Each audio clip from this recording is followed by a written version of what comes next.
반갑습니다. 부동산 공인중개사 배움태입니다. 이번 시간에는 많은 분들이 궁금해 하시고 계시는 연관 검색어에 대해서 좀 알아보도록 하겠습니다. 연관 검색어라 하면 내가 어떤 특정 단어를 검색을 했을 때 그 검색 단어와 연관이 돼서 나타나는 글, 키워드를 얘기하는 거죠. 다시 말해서 내가 어떤 단어를 검색하더라도 그것과 연관되게 많은 사람들이 검색을 했던 것, 그러니까 서로 연관성이 있는 그리고 다양한 정보를 좀 더 볼 수 있도록 네이버에서 이런 검색자의 패턴을 분석을 해서 검색어를 보여주는 이런 부분이라고 보시면 되겠습니다.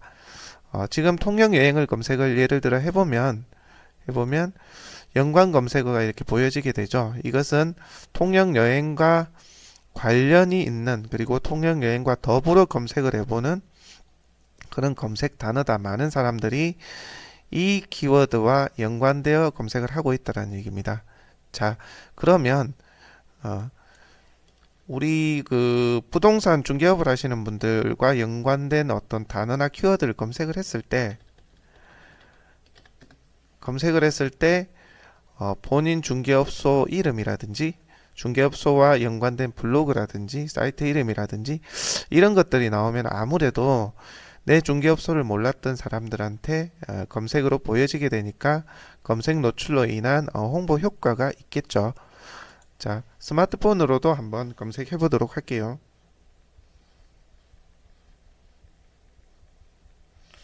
자, 통영 아파트라고 검색을 하게 되면 아래쪽 내용은 조금 PC와 스마트폰이 차이가 있습니다. 그렇죠? 그렇지만 연관 검색어는 검색 탭 바로 밑에 자리를 한다. 블로그도 PC도 마찬가지. 보시면 검색 탭 밑에 바로 존재를 하게 되죠.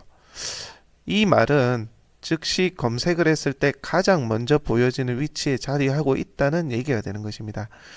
가독성이 가장 높다는 거죠. 그래서 검색 노출이 되는 마케팅 영역 중에 사실은 효과가 상당히 큰 분야이기도 합니다.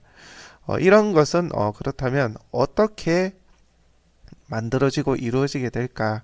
이것은 네이버의 알고리즘이라고 하죠. 네이버의 어떤 특정한 방식, 특정한 기준에 의해서 결정이 되고 있고요. 그 방식에 있어서는 제가 간단하게 좀 설명을 드리도록 할게요. 실질적으로 이것은 개인 자기 중개업소라든지 자신의 중개업소 혹은 자신의 중개업소와 관련된 단어를 누군가가 검색했을 때 자신의 업체를 알릴 때 유용하게 활용을 하실 수가 있는 부분입니다. 자, 제가 간단히 설명을 좀 드리도록 하겠습니다. 자, 연관 검색어가 있을 거고요. 우리가 일반적으로 네이버든 다음이든 구글이든 어떤 포털에서 우리는 정보를 검색하게 됩니다. 그렇죠? 정보를 검색해요. 이런 정보, 그 다음에 이런 정보, 그리고 여러 가지 정보를 보면서 해당 정보와 지식을 취득하게 되겠죠. 자, 그런 가운데 내가 통영 부동산이 궁금합니다. 나는 부동산 정보를 좀 보고 싶어요. 통영 부동산을 검색을 했는데, 그리고 나서 그 다음 검색을 한 게 만약에 조금 글자 줄일게요.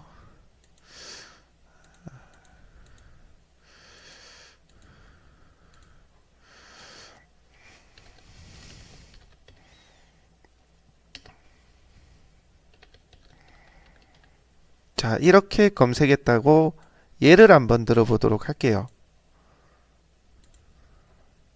조금만 더 줄일게요. 자, 나는 만약에 네이버 포털이라고 기준을 잡으면요, 나는 어떤 연예 기사도 궁금해서 연예 기사도 보게 됐어요. 스포츠 기사가 궁금하네요.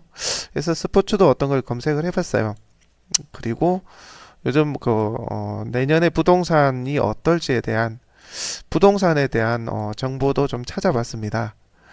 그리고 나서 우리 지역에 부동산 매물이 있는지 통영 부동산을 내가 한번 찾아봤어요. 그 다음에 지금 그 검색자가 아니고 그 중개업을 하시는 해당 부동산 이름을 검색을 했다라고 칠게요. 그리고 그 다음에 또 아파트를 한번 검색해 봤습니다. 매물이 있는지 없는지. 자, 이러한 패턴으로 검색이 되어졌을 때 홍길동 부동산은 통영부동산과 연관이 되어 있다. 마찬가지 통영아파트와 홍길동 부동산이 서로 상호 연관이 되어 있다. 연속해서 검색을 하는 연관된 단어다 라고 정의하는 게 연관검색어입니다. 자, 다시 말해서 내가 어떠한 정보를 검색을 할 때 앞뒤로 어떤 것이 검색되어졌고 어떤 패턴으로 많이 검색되어지고 보여졌느냐에 따라서 그 단어를 쳤을 때 그 앞뒤로 연관된 뒤에 게 다른 것일 수도 있어요. 앞에 게 다른 것일 수도 있습니다. 연관된 검색어가 이렇게 나열이 될 수 있다. 조금 다르게 본다면 이 통영부동산도 많은 사람이 정보검색 3을 검색하고 통영부동산이라는 걸 검색을 하고 홍길동 부동산이라고 검색을 한다면 많은 사람이 같은 패턴으로요. 그러면 통영부동산의 연관 검색어는 정보검색 3이 될 수도 있고 홍길동 부동산이 될 수도 있다는 얘기예요. 쉽게 말해서 내가 통영부동산을 검색을 하니 통영부동산에 검색을 하니까 연관 검색어의 정보검색 3 혹은 홍길동 부동산이 보여질 수 있게 된다는 얘기입니다. 이거 이해가 가십니까? 자, 조금 말이 어려울 수도 있으니까 제가 스마트폰으로 좀 설명을 한번 드리도록 할게요. 자, 저는 이게 실제 스마트폰이고요. 제가 지금 검색 한번 해볼게요. 검색을 꼭 안 하셔도 되긴 해요. 어떤 정보나 기사를 봐도 됩니다. 예를 들어서 뭐 우병우 구속 사유 소식이 들어왔네요. 저는 첫 번째 이 작업을 합니다. 필요한 게 있어서 뭐 검색 탭에 검색을 할 수도 있고 아닐 수도 있어요. 자, 검색을 해서 뭐 이런 내용들을 봅니다. 우리가 일반적으로 검색을 해서 보겠죠.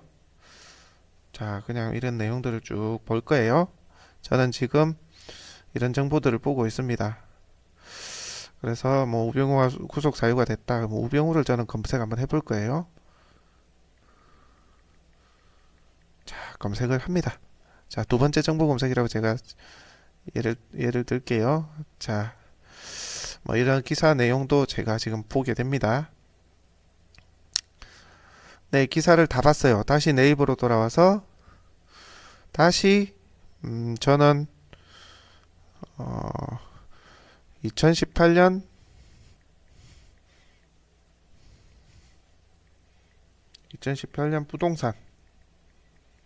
부동산 전망을 저는 보고 싶어요. 정보 검색 3이에요.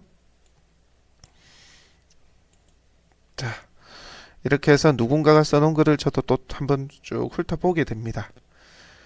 저는 지금 예시를 들고 있는 거지만 실제로 내용들을 좀 보시거나 실질적으로 여기 체류를 좀 하셔야 됩니다. 체류를 하시게 되고요. 자, 그 다음에 다시 네이버로 돌아가서 저는 통영부동산이라고 검색을 할 거예요. 통영부동산의 매물이 궁금합니다. 자, 매물이 궁금해서 들어와서 뭐 연관을 볼 수도 있고 뭐 다른 걸 볼 수도 있겠죠. 뭐 사이트 걸 한번 봅니다. 예를 들어서 나는 이걸 한번 볼 거예요. 이런 매물들이 있구나 해서 뭐 또 연관이 돼서 다른 걸 또 검색할 수도 있겠죠. 여기 또 다른 곳을 들어가 볼 수도 있고 블로그를 보실 수도 있을 거예요. 자, 저는 이런 일련의 검색 행위들을 했습니다. 그 다음 검색할 것이 뭐냐면 나는 보이는 부동산을 검색할 거예요. 자, 통영부동산을 검색하고 나서 저는 여기에 보이는 부동산을 검색할 거라는 얘기예요. 순서를 한번 잘 보세요. 통영부동산 다음에 저는 보이는 부동산을 검색했습니다. 그래서 여기 첫 번째 여기 한번 들어가 보고요. 뭐 이런 내용들이 있구나. 카페도 한번 들어가 볼 수도 있겠네요. 들어가 보고요. 자, 그 다음에 제가 검색할 것이 다시 네이버 들어가서 자, 저는 통영 아파트를 검색할까요? 자, 검색을 해서 아파트에 대한 정보를 저는 봅니다. 이걸 볼 수도 있을 것이고요. 파워링크에 있는 어떤 특정 공인중개사를 한번 볼 수도 있을 거예요. 자, 이렇게 내용을 봅니다. 자, 이런 일련의 과정들을 거쳤습니다. 자, 앞에 다양한 검색들을 검색을 하고요. 통영 부동산을 검색하고 난 뒤 바로 홍길동 부동산, 저는 보이는 부동산을 검색했죠. 그리고 통영 아파트를 검색한 거예요. 물론 이 뒤에 또 이 앞과 같은 검색 작업들이 있을 거예요. 이렇게 됐을 때 이런 연관된 행위들을 연속적으로 검색을 했을 때 반복적으로 혹은 다양한 사람들, 다양한 유저들이 이렇게 검색을 했을 때 통영 부동산을 검색을 여기에 했을 때 홍길동 부동산이 뜨게 되고요. 통영 아파트를 누군가가 검색을 했을 때 홍길동 부동산이 뜰 수가 있다는 거예요. 물론 통영 부동산을 검색한다고 해서 통영 아파트가 뜨진 않아요. 지금 이렇게 뜬 것은 통영 부동산을 치고 나서 바로 통영 아파트를 친 사람들이 좀 있었다는 거겠죠. 데이터베이스 상으로. 이해가 되시죠? 말 그대로 연속해서 연관된 검색을 해서 해당 그 컨텐츠를 열람을 하고 보고 이런 일련의 행위들을 했을 때 이 연관 검색어가 생성이 됩니다. 키워드마다 좀 다르긴 하겠지만 짧게는 3일, 길게는 일주일 정도도 걸려요. 일반적으로 통영 부동산이나 뭐 통영 아파트, 지역 플러스 부동산, 지역 플러스 아파트, 상가, 토지 이런 것들은 한 3, 4일 이내에 다 보여지게 됩니다. 이게 연관 검색의 원리예요. 물론 정확하게 더 보여지게 하기 위해서는 앞뒤에 정확하고 디테일한 검색과 실제 해당 매물을 둘러보는 행위들이 있어야 되겠죠. 왜 그러냐면 어뷰징 행위라고 하죠. 특정 업체를 자꾸 이렇게 연관되게 검색을 하는 업체들이 많이 있습니다. 그래서 그런 것들을 네이버가 걸러내기 위해서 일반 검색자들이 실제로 어떤 정확한 검색을 통해서 정보를 얻는 유저들이 이런 일련의 연속된 검색을 했을 때 네이버가 카운트로 인정을 해주겠다라는 거죠. 그래서 어뷰징 행위, 특정 행위를 업체를 임의로 올려주기 위해서 어뷰징 행위를 하는 것을 막고자 해서 좀 더 다양한 사람들이 네이버에서 일상의 검색을 한 사람들, 지금 제가 통영부동산을 검색하면서 다양한 업체들 것도 한번 보고요. 내용들도 보고, 그리고 그 다음에 홍길동 부동산을 검색해서 내용들도 보고, 앞에 정보 검색도 마찬가지예요. 검색만 하고 그냥 다음 검색으로 바로 넘어가는 게 아니라 검색에서 나온 결과들의 컨텐츠들을 다양하게 보고, 그 보는 시간이 또 있겠죠. 체류 시간이라고 하는데 그 체류 시간을 가지면서 정확하게 컨텐츠를 보는 일련의 어떤 검색 행위들을 하는 사람들의 그 카운트를 인정을 해서 연관 검색으로 보여지게 하고 있다. 이게 지금 그 네이버 연관 검색어의 폼입니다. 기본 폼이고요. 물론 디테일한 어떤 부분들이나 조금 더 알아야 될 부분들이 있긴 한데 이러한 방식으로 연관 검색어를 만들어지고 또 그것을 살짝 활용을 해서 자기 사업에 자기 업체가 먼저 보여지게 하고 있다라는 걸 제가 말씀을 좀 드리고요.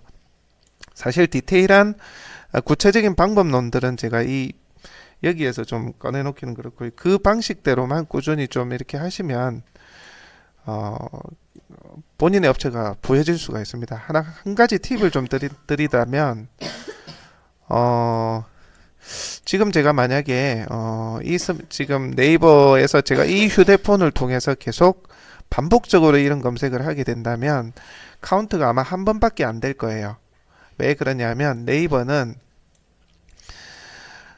쿠키 값과 캐시 값 그리고 다양한 소스들을 저장을 할 수 있는 부분이 있거든요. 이게 무슨 얘기냐면 제가 예를 들어서 통영 아파트예요. 근데 이 블로그를 한번 봤습니다. 조금 전에 이 아파트 이 블로그를 봤어요. 봤습니다. 보게 되면 색깔이 진해지죠. 그렇죠. 이게 내가 내 지금 IP 그리고 내 컴퓨터 내 영역에서 지금 이것을 한번 봤다는 거예요. 이 보여졌을 때의 이미지나 글자 값이 네이버 서버에 저장이 됩니다. 무슨 얘기냐면 내가 어떤 것을 검색하고 봤는지에 대한 데이터베이스가 저장이 된다는 거죠. 그러니까 연관 검색을 하는 게 데이터 통계화가 나오고 이게 나와지지 않겠어요. 그죠? 그래서 내가 만약에 다시 들어가서 내가 통영 아파트를 다시 검색을 한다면 이 블로그는 이미 본 블로그죠. 지금 들어가 봐야 나는 한 번밖에 안 들어가는 걸로 카운트가 잡힙니다. 네가 여러 번 보더라도 이것은 한 번으로 인정을 하겠다라는 거죠. 그래서 이런 어떤 팁을 하나 제가 드리니까요. 만약에 내가 다양한 패턴을 통해서 검색을 좀 하면서 내 업체가 좀 보여지게 하고 싶다 하면 어떻게 응용을 할지 아마 좀 머릿속에 그려지시는 분들도 있을 겁니다. 그렇게 해서 연관 검색어는 만들어진다는 것 제가 간단하게 설명을 좀 드리고요. 다음 시간에는 뭐 자동 완성이라든지 사이트라든지 그런 것들을 제가 좀 간단히 원리에 대해서 좀 설명을 드리도록 하겠습니다. 네, 이상 이번 시간 이것으로 마치겠습니다. 감사합니다.